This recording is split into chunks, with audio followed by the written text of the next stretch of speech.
Hello everyone. Welcome again to the yet another learning of business studies. We will continue our discussion further with today's topic, that is one of the element of directing, supervision. I have written over there what I feel about supervision. Supervision, if we analyze the word super and vision, super means over and vision means overseeing the performance of the employees in the context of an organization. So, supervisor is a person who actually oversees the performance of the workers when they are actually performing the work. He is immediate and direct controller of their action while they are working. So therefore, I have said direct and immediate guidance and control of subordinates while they are actually at work.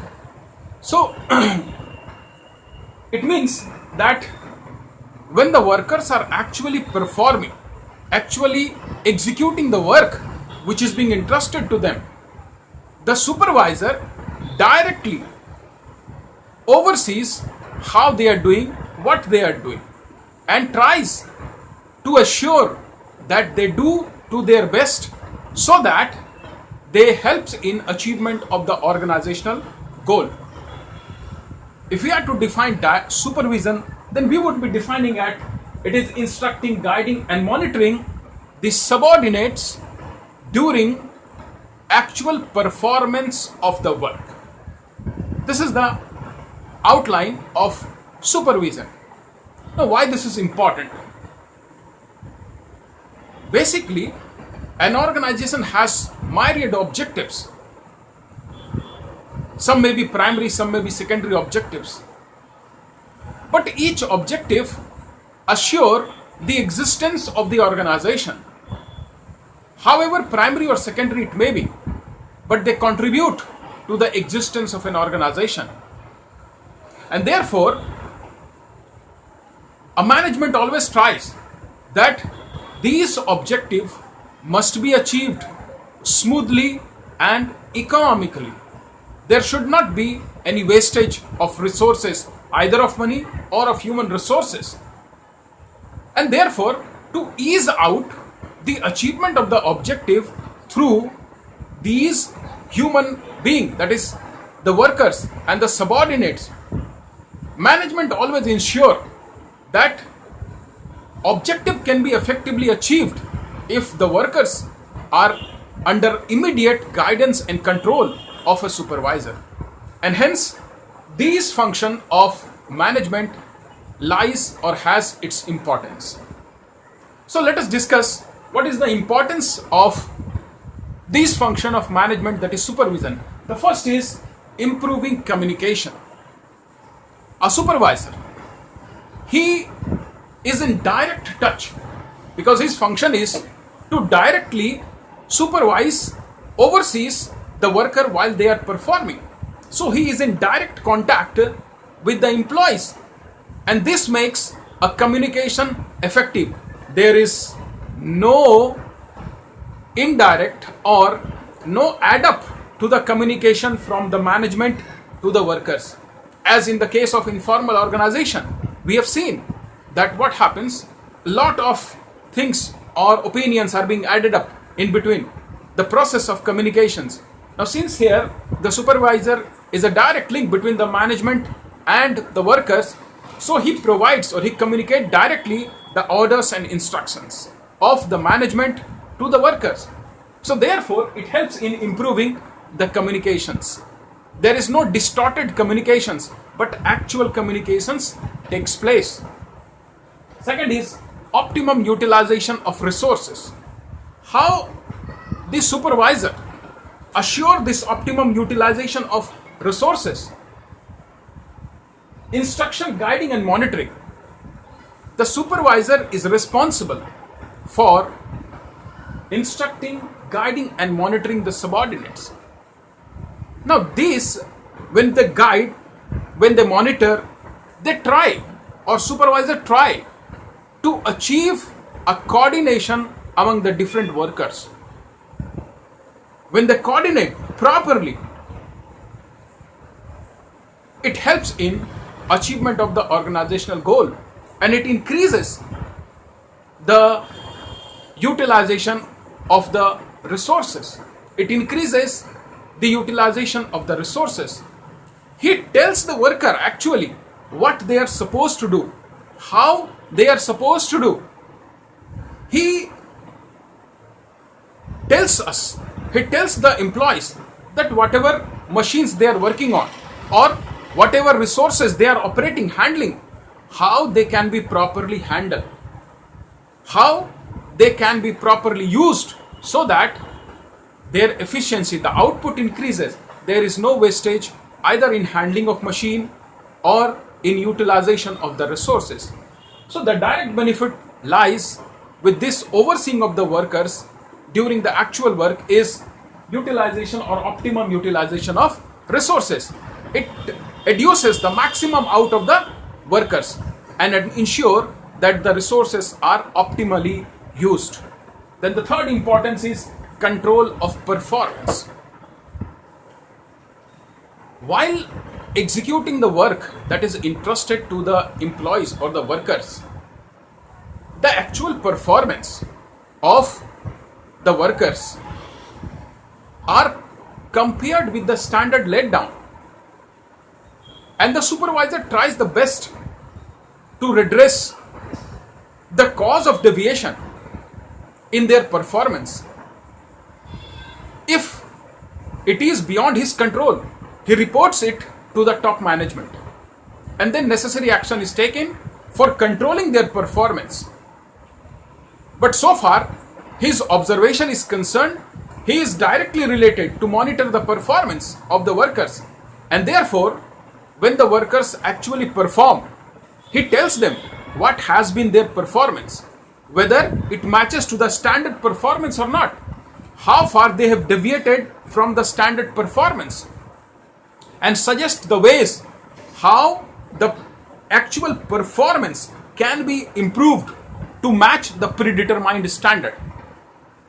Now this helps the workers to control the performance.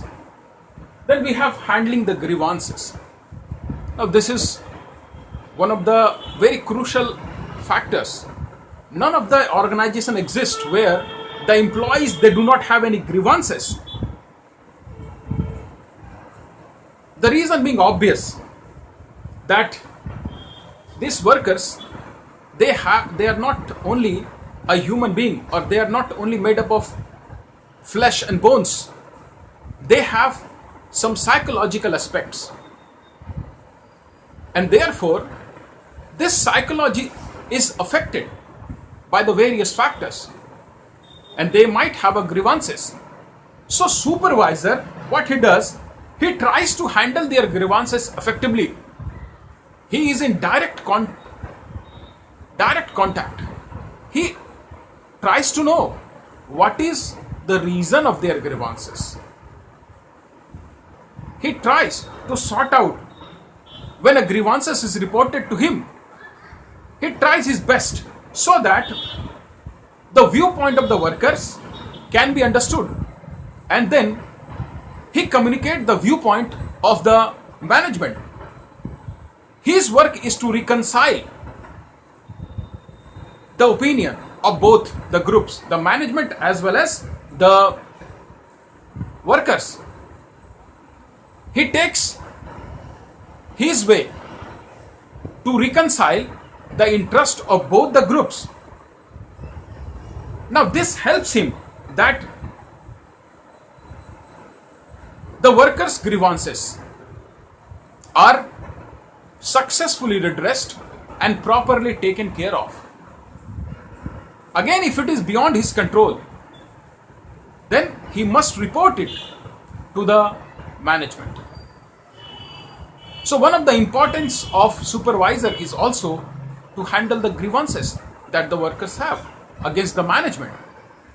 He makes the worker aware of the viewpoint and expectation of the management, as well as he also communicates the causes of the grievances to the management and suggest the ways for redressal.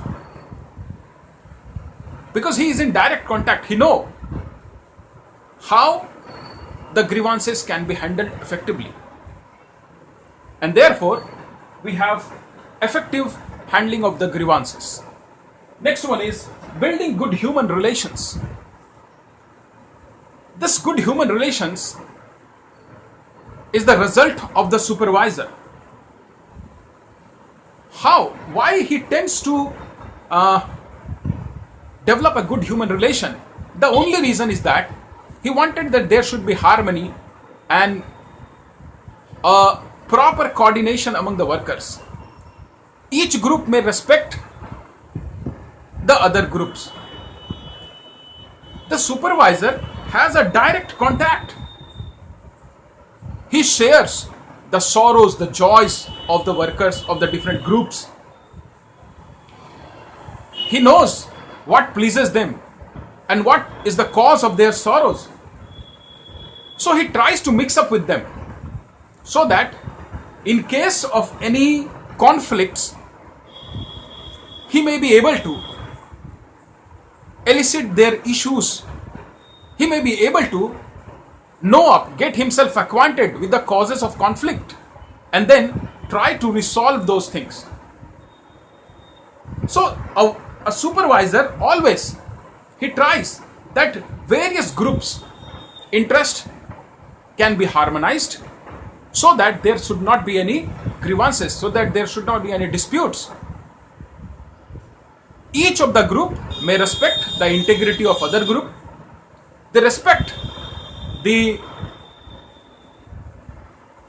work of other group.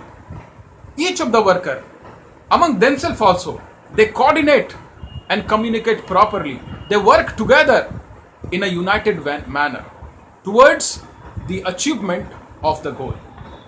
So we have building of human relation, good human relations. So that good human relation means you just trust other, you just give respect to other, due respect.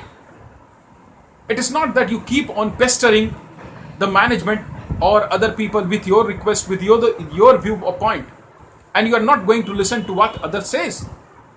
Good human relations calls for you give due respect to the feelings of others, to the viewpoint of others, and this is elicited and developed by the supervisor because he becomes a part of their sorrows and joys, and the worker feels that he is a part of their family, and therefore they communicate him with their grievances and sorrows as well, and this helps him to handle the human relations, their relations with the management and among the workers as well.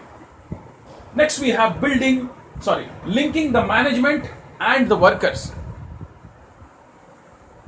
Now in the hierarchy or managerial hierarchy, the supervisor he is a person who establishes a link between the management and the workers. The supervisor, he explains the management what is the feelings, what is the interest of the worker, what is their expectations. Similarly, he also explains the worker the policies of the management, the expectation of the management, the objective of the management. So in this way, he tries to pass on the instructions or command from the management to the workers. There is no other link.